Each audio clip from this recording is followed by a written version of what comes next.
Geografia. Geografia lurra nolakoa den aztertzen eta azaltzen duen zientzia da. Lurra irudikatu ahal izateko mapak erabiltzen ditugu. Eta lekuak mapetan kokatzeko koordenatu geografikoak erabiltzen ditugu. Mapak lurraren gainazal kurbatuaren irudikapen laua dira. Hainbat mapa mota daude. Baina, ohikoenak fisikoak, politikoak eta tematikoak edo gaikakoak dira. Bakoitzak informazio mota bat ematen du. Mapa politikoak herrialdeen, probintzien eta hirien arteko mugak erakusten dituzte. Gizakiek sortutako banaketa artifizialak.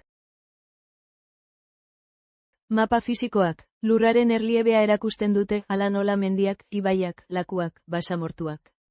Gaikako mapak, gai jakin bati buruzko informazioa erakusten dute. Adibidez, biztanleria.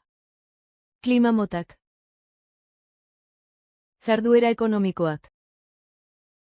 Eremu bateko landaredia. Informazioa kolorez, simboloz edo geziz irudikatzen da. Mapa bat ulertzeko, funtsezkoa da mapa horren zatiak edo elementuak ezagutzea.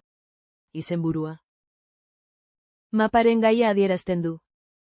Koordenatu geografikoak. Latitudea eta longitudea dira. Legenda. Mapan erabiltzen diren koloreen eta simboloen esanahia azaltzen du.